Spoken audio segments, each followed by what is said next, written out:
Problem হলো কি স্মিথে ইনফরমেশনগুলো রিপিট হচ্ছে 1 নাম্বার। 2 নাম্বার হলো আপডেট করার ক্ষেত্রে আমাকে প্রতিটা রোয়ে আপডেট করার প্রয়োজন হচ্ছে এবং 3 নাম্বার প্রবলেম আমরা মাল্টিপল ভ্যালু রেখেছি আননরমালাইজ ডেটাবেজের ক্ষেত্রে। ঠিক আছে, এটাকে যখন আমরা নরমালাইজেশন করতে যাব তখন কি হবে, আমার এই রিডান্ডেন্সিটা দূর হবে। ইনসারশন, আপডেট এবং ডিলিশন সেম রেকর্ডগুলো যখন আমার বারবার করতে হচ্ছে এই প্রসেসিংটা আমার কি হবে, প্রিভেন্ট হবে। এক জায়গায় আমি আপডেট করব, তাহলে আমার কি হচ্ছে, ডেটা ইন্টিগ্রিটিটা ডেভেলপ হচ্ছে। ডেটা ইন্টিগ্রিটি কি, আমার ভ্যালিড এবং একুরেট রেকর্ড ডেটাবেজে থাকবে, ওয়েস্টেজ কোনো রেকর্ড আমার ডেটাবেজে থাকবে না। যখন আমি রিডান্ডেন্ট ডেটাকে রিমুভ করতে পারবো, এলিমিনেট করতে পারবো, আলটিমেটলি কি হবে, আমার স্টোরেজটা বেঁচে যাবে। এই যে আমার যদি এখানে 100 জন স্টুডেন্ট ভর্তি হয়, প্রতি 100 জনের জন্য আমার যদি এভাবে ইনপুট দেই তাহলে কি হচ্ছে, আমার ডাটাবেজের স্টোরেজটা নষ্ট হয়ে যাচ্ছে। আর আমি যদি এটা নরমালাইজ করে ফেলি তাহলে আমার স্টোরেজটা বেঁচে যাচ্ছে। তাহলে আমরা নরমালাইজেশন কি করব, ডাটাবেসকে এমনভাবে অর্গানাইজ করব, অবশ্যই সেটা কি হবে, রিলেশনাল ডেটাবেস হবে। ঠিক আছে, নরমালাইজেশন মানেই হলো রিলেশনাল। আর রিলেশনাল ডেটাবেজের মূল কি বিষয় থাকবে, একটা টেবিলের সঙ্গে আরেকটা টেবিল আমরা রিলেটেড করতে পারবো তখনই যখন দুটো টেবিলের মধ্যে ম্যাচিং ভ্যালু থাকবে। ঠিক আছে, তাহলে আমার দুটো টেবিলের মধ্যে অবশ্যই কমন ভ্যালু থাকতে হবে, 1 নাম্বার। 2 নাম্বার হলো প্রতিটা টেবিল হলো স্পেসিফিক সাবজেক্টকে ডেসক্রাইব করবে। অর্থাৎ আমি স্টুডেন্টের জন্য যে টেবিলটা রাখবো সেটা শুধুমাত্র স্টুডেন্টকে ডেসক্রাইব করবে, কোর্সের জন্য যেটা রাখবো সেটা মাত্র কোর্সকে ডেসক্রাইব করবে। আবার যখন আমি ইনস্ট্রাক্টরের জন্য একটা টেবিল রাখবো সে শুধু ইনস্ট্রাক্টরকে ডেসক্রাইব করবে। একটা টেবিল শুধুমাত্র একটা সাবজেক্টকে ডেসক্রাইব করবে ডাটাবেজের কনসেপ্ট অনুযায়ী। আর এটাকে যদি আমরা ডটনেটের ভাষায় নিয়ে যাই বা অবজেক্ট ওরিয়েন্টেডের ভাষায়, সলিড প্রিন্সিপালের মূল যে প্রিন্সিপাল বা প্রথম যে প্রিন্সিপাল, সিঙ্গেল রেসপন্সিবিলিটি। ঠিক আছে, দুটোই সেম বিষয়, যে প্রতিটা ক্লাস সিঙ্গেল রেসপন্সিবিলিটি পালন করবে। ঠিক আছে, তো ডটনেটে বা অবজেক্ট ওরিয়েন্টেড প্রোগ্রামিং এর ক্ষেত্রে যখন আমরা একটা ক্লাস ডিজাইন করি আমাকে সলিড প্রিন্সিপালের রুলস অ্যাপ্লাই করা বাধ্যতামূলক। ঠিক একইভাবে রিলেশনাল ডেটাবেজের ক্ষেত্রে সেম কনসেপ্ট, প্রতিটা টেবিল আমার সিঙ্গেল সাবজেক্টকে ডেসক্রাইব করবে। ঠিক আছে, এবং একটা টেবিলের সঙ্গে আর একটা টেবিলের মধ্যে কমন ভ্যালু থাকতে হবে। রিলেশনের ক্ষেত্রে অবশ্যই দুটো টেবিলের মধ্যে একটা কমন ভ্যালু বা কলাম থাকতে হবে, যেটার উপর বেস করে আমরা রিলেশন তৈরি করে থাকি। ঠিক আছে, তাহলে নরমালাইজ করার জন্য আমরা কি করি, ডাটাবেস অর্গানাইজ করি কি ছোট ছোট টেবিলে বিভক্ত করি এবং টেবিলগুলো কি রিলেটেড, একটা আরেকটার সঙ্গে রিলেটেড, তখন সেটাকে কি বলা হচ্ছে, নরমাল ফর্ম। এসকিউএল সার্ভারে 6 ধরনের নরমাল ফর্ম রয়েছে। ঠিক আছে, first normal, second, third, boys code or fourth normal form, fifth normal form এবং sixth normal form। তার মধ্যে থার্ড নরমাল ফর্মটাকে পর্যন্ত স্ট্যান্ডার্ড বলা হচ্ছে, এই পর্যন্তই আমাদের মূলত অ্যাপ্লাই করতে হয়। অনেক জটিল এবং রিসার্চের ক্ষেত্রে ফিফথ নরমাল পর্যন্ত আসে, আর সিক্স নরমাল এখন পর্যন্ত ওভাবে অ্যাপ্রুভালে আসেনি। ঠিক আছে, এই যে দেখেন ফার্স্ট নরমালের কিছু অংশ সেকেন্ডে দেখেন, অর্থাৎ একটা ফর্ম সেকেন্ড নরমাল ফর্ম হওয়ার আগে অবশ্যই তাকে ফার্স্ট নরমাল ফর্মটাকে শর্তগুলো পূরণ করতে হবে। সেকেন্ড নরমাল, থার্ড নরমালের ক্ষেত্রে আবার সেকেন্ড নরমাল। তো থার্ড নরমাল মানে কি, সে অলরেডি ফার্স্ট এবং সেকেন্ড নরমাল ফর্মটাকে অ্যাপ্লাই করেছে, তবেই সে থার্ড নরমাল ফর্মে আসতে পারবে। ফার্স্ট নরমাল ফর্ম হলো মূল কথা কি, অ্যাটমিসিটি। অ্যাটমিসিটি অর্থাৎ হলো কি প্রতিটা সেলের ভ্যালু ইন্ডিভিজুয়াল বা সিঙ্গেল হবে। ঠিক আছে, এবং each record must be unique.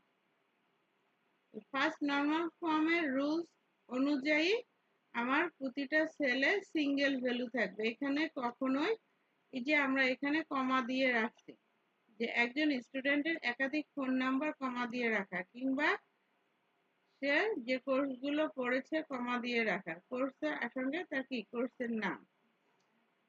First normal form অনুযায়ী আমরা এগুলো কমা দিয়ে রাখতে পারি না। তখন ফার্স্ট নর্মালের রুলসটাকে অ্যাপ্লাই করতে যে আমরা কি করলাম, মাল্টিপল রো তৈরি করে ফেললাম। যে সেলগুলোতে আমার কমা রয়েছে, কমাটা তুলে দিয়ে আমরা কি করলাম, আরেকটা রো তৈরি করে ফেললাম। তো যখন আমরা দুটো রো করলাম তখন কি হচ্ছে, আমার এই নামগুলো রিপিট হচ্ছে। ঠিক আছে, নামগুলো আমার কি হচ্ছে, রিপিট হচ্ছে।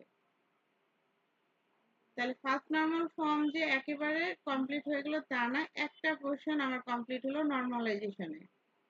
সেকেন্ড নর্মাল ফর্ম কি হবে, অবশ্যই সেটা ফার্স্ট নর্মাল ফর্মে থাকবে এবং নন কি অ্যাট্রিবিউট ফুললি ফাংশনালি প্রাইমারি কি এর উপর ডিপেন্ডেন্ট হতে হবে। অর্থাৎ সেকেন্ড নর্মাল ফর্মের রুলস অনুযায়ী কোনো পার্শিয়াল ডিপেন্ডেন্সি থাকা যাবে না।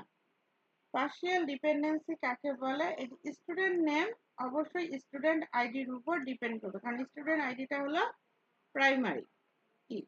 কিন্তু কোর্স নেমটা কার উপর ডিপেন্ড করবে, কোর্স আইডির উপরে, কিন্তু সে কিন্তু স্টুডেন্ট আইডির উপর ডিপেন্ড করতে পারে না।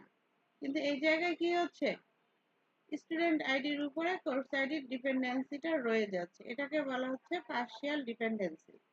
সেকেন্ড নর্মাল ফর্মের রুলস অনুযায়ী আমরা এটা করতে পারি না, অর্থাৎ কোনো পার্শিয়াল ডিপেন্ডেন্সি এখানে থাকা যাবে না। দ্যাটস ওয়াই এখানে এসে কি হলো, স্টুডেন্টের জন্য একটা টেবিল হলো, কোর্সের জন্য আরেকটা টেবিল তৈরি করে ফেলা হলো।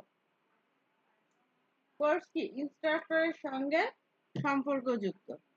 এখানে এসে আবার আমাদের কি সমস্যা হলো, সেটা হলো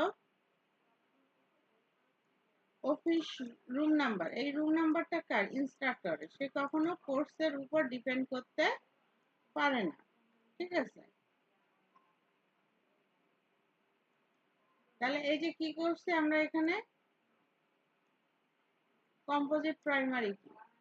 কম্পোজিট প্রাইমারি কি কাকে বলে, যখন একটা টেবিলে একাধিক কলাম মিলে প্রাইমারি কি তৈরি করা হয় তখন সেটাকে কি বলতেছি আমরা, কম্পোজিট প্রাইমারি কি। ঠিক আছে, এইখানে এসে আমরা কি করেছি,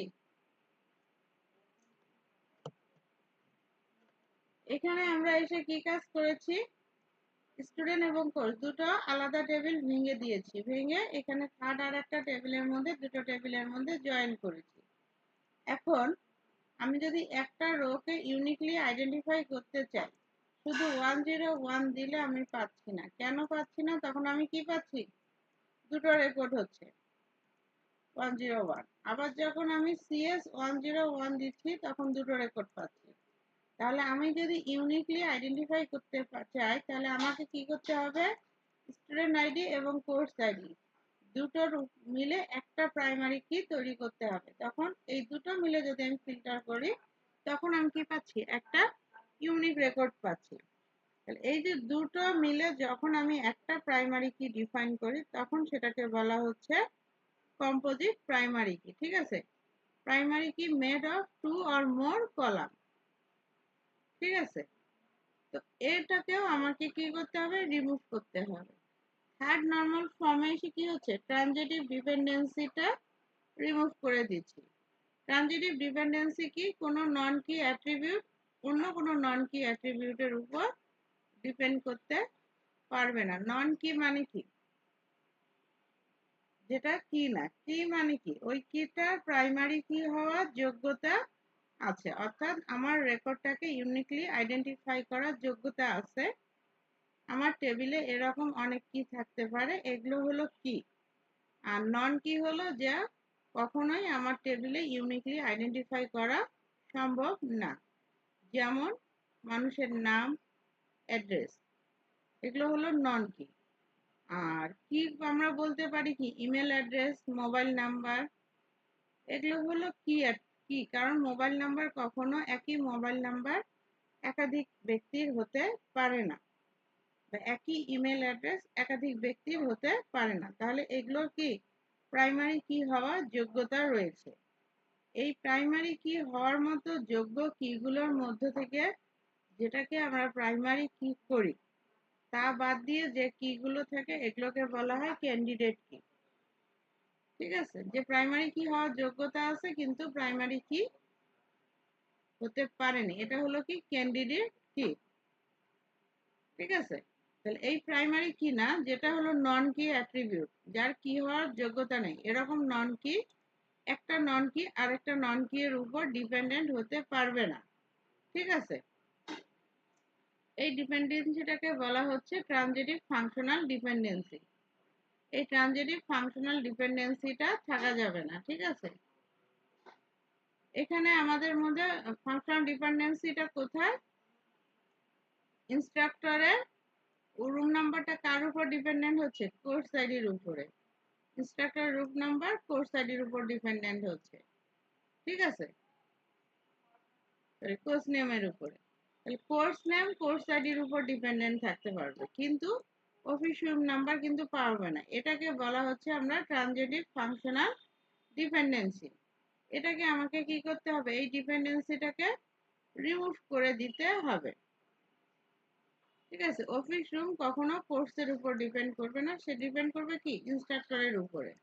তাহলে এখানে ডিপেন্ডেন্সিটা কিভাবে আসতেছে, ইনস্ট্রাক্টর হলো কোর্স আইডি, ইনস্ট্রাক্টরের রুম নাম্বার, তাহলে রুম নাম্বারটা ইনস্ট্রাক্টর আবার কোন কোর্সের নিচ্ছে, ভায়া ইনস্ট্রাক্টর, ভায়া হয়ে রুম নাম্বারটা কোর্সের উপরে ডিপেন্ডেন্সি।